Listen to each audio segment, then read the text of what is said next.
ஓம் சாய்ராம். என் அன்பு குழந்தையே, உன் இல்லத்தில் உன்னை தேடி புதிய உறவாக ஒருவர் வரப்போகிறார். இந்த சாயப்பா சொல்வதை கேள். ஆனந்த கண்ணீர் விடுவாய் என் செல்லமே. வாழ்க்கையில் போராடும் குணத்தையும் தைரியத்தையும் பெற்ற என் செல்ல குழந்தை நீ. வெகு நாட்களாக கை கூடி வராத காரியம் உனக்கு கூடி வரப்போகிறது.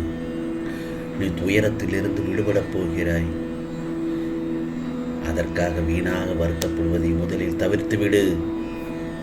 உனது வாழ்க்கைக்கு புதிய உறவை உன்னை தேடி ஒருவரை அனுப்பியிருக்கிறேன். மகிழ்ச்சியுடன் பெற்றுக்கொள் என் செல்லமே. நீ கேட்ட வரம் ஒன்றுதான் அது. நல்ல வாழ்க்கையை உனக்கு அளிப்பேன், பரிசாக அளிப்பேன். பொறுமையாக இருந்து அந்த வரும் உறவை பெற்றுக்கொள்ள சந்தோஷமாக ஏற்றுக்கொள் என் செல்லமே. முன்பு செய்த கர்மவினையின் காரணமாக இப்போது அனுபவித்து வருகிறாய். பல உறவுகளிடத்தில் அவமரியாதை, எதிர்ப்புகள் என நீ அனுபவித்த கஷ்டங்களை சொல்ல வார்த்தைகள் இல்லை. உனது வாழ்க்கை தரத்தை நிர்ணயிக்கப் போவது இந்த சாயப்பா நான் தானே. உன் வாழ்க்கை தரத்தை மாற்றி அமைப்பது என்னுடைய முழு பொறுப்பு. உனது வம்சாவளி நன்றாக செழிக்கப் போகிறது. அந்த தருணத்தில் உனக்கு அள்ளி அள்ளி தரப்போகிறேன். பெற்றுக்கொள்ள தயாராக இரு. ஆனால் எதுவும் நிரந்தரம் இல்லை. எதையும் வெளியில் காட்டிக்கொள்ளாமல் இருக்கும் உன் நல்ல குணம் எனக்கு ரொம்ப பிடித்திருக்கிறது. உன்னை பாதுகாத்து கரை சேர்ப்பது எனது பொறுப்பா? நிச்சயமாக தன்னம்பிக்கையை மட்டும் இழந்து விடாதே. உன் சாயப்பா நான் இருக்கிறேன். ஆகவே வாழ்க்கையில் எதையுமே தேடவில்லை என்றால் எங்கும் செல்ல வேண்டியதில்லை அல்லவா? ஏதோ ஒன்றை தேடுவதும் அதை தொடர்ந்து போவதுமே சிலருக்கு வாழ்க்கையாகிவிட்டது. காலத்திற்கு ஏற்ப தேடுகின்ற பொருட்கள் எல்லாம் மாறலாம். ஒரு காலத்தில் பணத்தை தேடுவதும், இன்னொரு காலத்தில் நல்ல வேலையை தேடுவதும், சொந்த வீடு வேண்டும் என தேடுவதும், இப்படி தேடுகின்ற விஷயங்கள் மாறுமே தவிர உனது வாழ்க்கை நிலை மாறுவதில்லை. இவையாவும் தேடி போய் அலைந்து வாழ்க்கையை விட்டுவிடாதீர்கள்.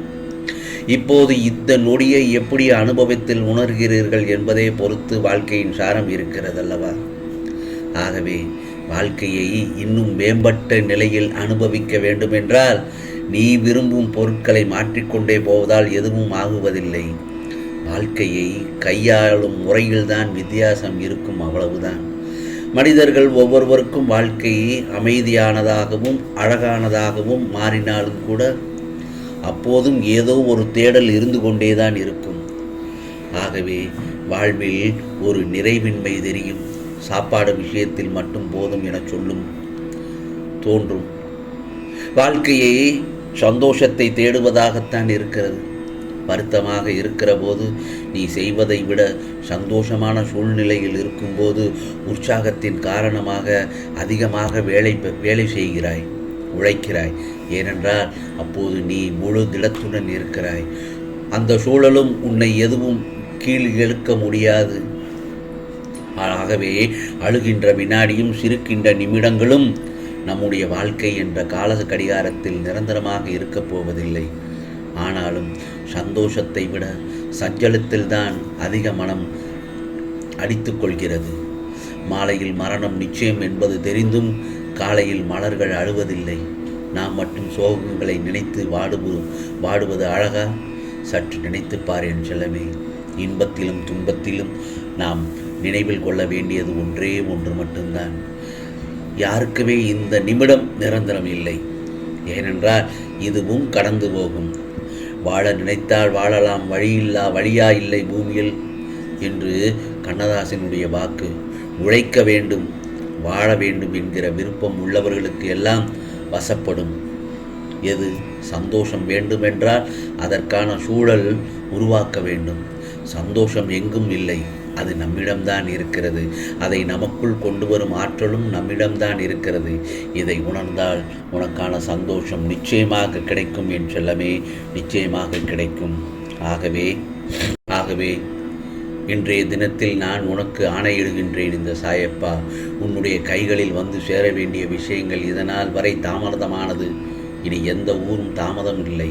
இல்லாமல் நீ கேட்டதை பெறக்கூடிய அளவிற்கு அற்புதங்கள் நடக்கும். இந்த கலியுக வாழ்க்கை இதனால் வரை உனக்கு பல கஷ்டங்களை கொடுத்திருக்கலாம்.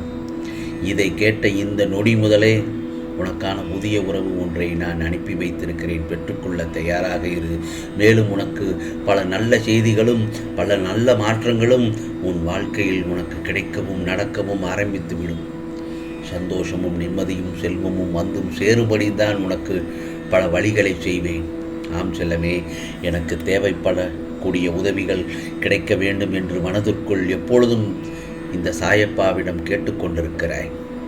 இனியும் எந்த ஒரு காத்திருப்பும் இல்லாமல் நீ ஆசைப்பட்ட விஷயங்களும் தேவைப்பட்ட விஷயங்களும் என் மூலமாக மிகப்பெரிய உதவியாக உன் கரம் வந்து சேர்ந்து கொண்டேதான் இருக்கும். ஆம் செல்லமே, மிகப்பெரிய மாற்றத்தை நான் நிகழ்த்தி தருவதற்கான சரியான நேரம்தான் இது. ஆகவே என்னுடைய இந்த சாயப்பாவினுடைய வாக்கினை நீ கேட்டுக்கொண்டிருப்பே, ஆனால் உன் காத்திருப்புக்கான மிகப்பெரிய பலனை நீ பெற்று விடுவாய். ஆகவே மிகப்பெரிய பொக்கிஷம் உன் கரங்களில் வந்து சேரும்படி நான் செய்ய தயாராக இருக்கிறேன். இனி நடக்கப் போகும் நல்ல செய்திகளை நல்ல தருணமாக உன்னை சுற்றி இருக்கக்கூடிய மனிதர்களுடைய மனநலனை எப்பொழுதும் ஆராய்ந்து அறிந்து கொண்டு இருக்க வேண்டிய அவசியமில்லை. ஏனென்றால் அவர்கள் போக்கில் செல்ல அனுமதித்து விடு. கவனம் வை. பிறர் என்ன சொல்கிறார்கள், என்ன செய்கின்றார்கள் என்ற கவனத்தை அதன் மீது வைத்தால் உன்னுடைய வாழ்க்கையில் தோல்வி ஏற்பட்டுவிடும். ஆகவே பிறரை பற்றிய எண்ணங்களை உன் மனதிலிருந்து விட்டெடுத்து உன்னுடைய வாழ்க்கை பெற்ற எண்ணத்தை உன் மனதிற்குள் வைத்துக்கொள். உனக்கான காலம் ஆரம்பித்து விட்டது என் செல்லமே. நிச்சயமாக உனக்கான துணையையும் அனுப்பி வைத்திருக்கிறேன். நீ எல்லா நேரங்களிலும் உற்று துணையாக இருந்து உன் சாயப்பா உன்னை வழி நடத்துவேன். இது சாயப்பாவின் சத்திய வாக்கு, அருள் வாக்கு. உனக்கானது நிச்சயமாக நல்லதே நடக்கும், நல்லதே நடக்கும். ஓம் சாய்ராம், ஓம் சாய்ராம். ராம்ஜி அருள் கிடைக்கட்டும்.